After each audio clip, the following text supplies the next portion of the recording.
Hello મિત્રો, જે મિત્રોએ ધોરણ 1 થી 5 માટે ટેટ 1 એક્ઝામ પાસ કરી છે તે દરેક મિત્રોને ખૂબ ખૂબ શુભેચ્છાઓ અને અભિનંદન। મિત્રો, ગુજરાત રાજ્યમાં પ્રાથમિક શિક્ષક બનવા માટેની વિદ્યા સહાયક ભરતી આવી ગઈ છે। આ સૌથી મોટી 11,000 પ્લસ ભરતી જે વિદ્યા સહાયક માટે ખૂબ જ ખુશીના સમાચાર છે। મિત્રો, આ જે ભરતી પ્રક્રિયા છે તેમાં અરજી કેવી રીતે કરવી, બરાબર, અરજીમાં કયા ડોક્યુમેન્ટ મૂકવા, કઈ રીતે એને સબમિટ કરાવવા, દરેકની માહિતી આપણે આ વિડીયોમાં આપીશું।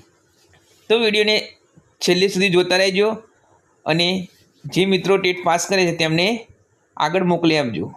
તો મિત્રો, ચલો શરૂઆત કરીએ। તો મિત્રો, આજે આપણે જોઈએ કે વિદ્યા સહાયક ભરતી 2026માં સૌપ્રથમ તો ભરતીની તારીખ 15 એપ્રિલ 2026થી શરૂઆત ઓનલાઈન અરજી કરવાની થઈ ગઈ છે અને આ ઓનલાઈન અરજી આપણે 24 એપ્રિલ 2026 બપોરે 3 વાગ્યા સુધી ઓનલાઈન અરજી કરી શકાશે। આજ એની અંતિમ તારીખ 24 એપ્રિલ છે।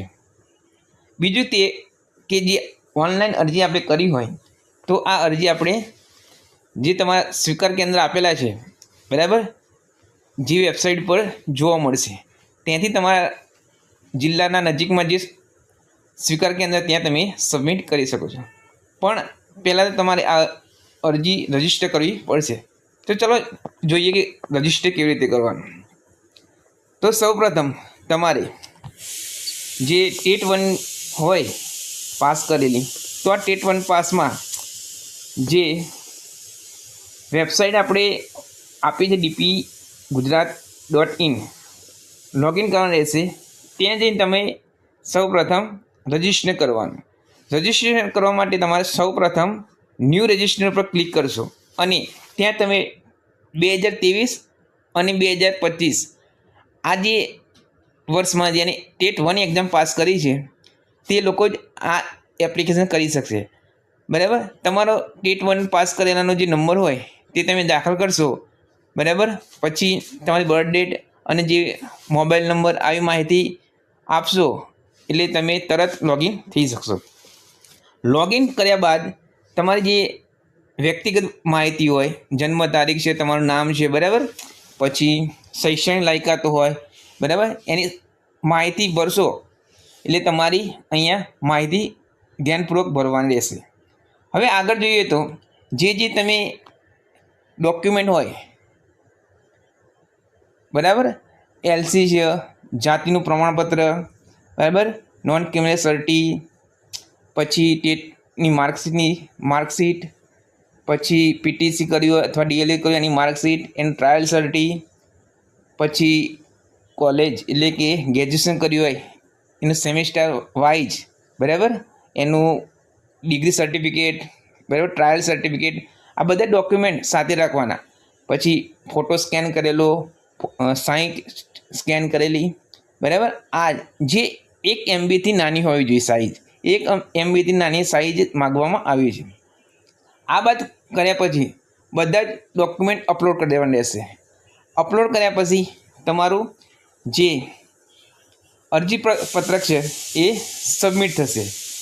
અરજી પત્રક ભર્યા બાદ તમારે એની પ્રિન્ટ લઈ લેવાની છે, બરાબર। અરજી પત્રકની બધી જ માહિતી ચકાસણી લેવી, બરાબર, અને એની પ્રિન્ટ લેવાની। પછી જે ડોક્યુમેન્ટ હશે એની પણ પ્રિન્ટ ત્યાં મળી જશે। ખાસ વાત એ રાખવાની છે કે એક વાત જ્યારે જે અરજી કન્ફર્મ કરો પછી પ્રિન્ટ લઈ લો છો, બરાબર, પછી એને ફરીથી લોગિન નહીં કરવાનું। કેમ કે આમાં જે લોગિન કરશો એટલે તમારી તારીખ, સમય બંને ચેન્જ થઈ જશે। જેટલા સમય તમે લોગિન કરીને નવું અપડેટ કરશો એટલી તમારે નવી પ્રિન્ટ કાઢવી પડશે। એટલે કે ખાસ યાદ રાખવાનું કે એકવાર તમે બધી માહિતી સબમિટ કર્યા પછી એ આપણી એપ્લિકેશન અરજીને લોગિન કરવાની નથી। આ અરજી લઈ લીધા પછી તમારા નજીકના જે કેન્દ્ર હોય, બરાબર, એ કેન્દ્ર ઉપર તમારે રૂબરૂ જઈને આને સબમિટ કરવાની છે। જેનાથી ત્યાં તમારે જે અરજી ફી હોય, બરાબર, જનરલ ઓબીસી એમાં માટે 200 રૂપિયા છે અને જે એસસી એસટી હોય, દિવ્યાંગ હોય એમના માટે 100 રૂપિયા રાખવામાં આવી છે, બરાબર।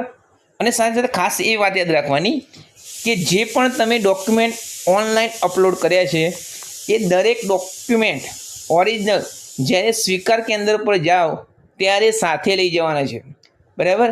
એક જે ઝેરોક્સ તે અપલોડ કરી છે એ ઝેરોક્સનું બંચ બનાવવાનું, પહેલાં તમારે અરજી ફોર્મ રાખવાનું, પછી એના પછી ડોક્યુમેન્ટ રાખવાના, અને ડોક્યુમેન્ટ પછી જે પણ એલસી, જાતિનું પ્રમાણપત્ર, આ બધા નંબર વાઇઝ જેટલા પણ પ્રમાણપત્રો બધા નંબર વાઇઝ ગોઠવવાના રહેશે.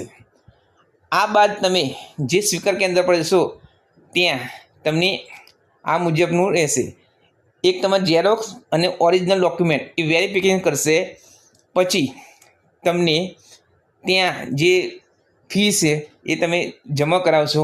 પછી થોડી જ મિનિટોમાં, બરાબર, 1 કે 5 મિનિટમાં તમને તમારું ફોર્મ સબમિટ થઈ ગયું છે એની ત્યાંથી એક ઝેરોક્સ આપવામાં આવશે. એમાં જે પણ જગ્યાએ તમે તમારા જિલ્લામાં ફોર્મ જમા કરાવ્યું છે, બરાબર, એનો સિક્કો મારીને આપશે અને એ તમારે સાથે રાખવાનું.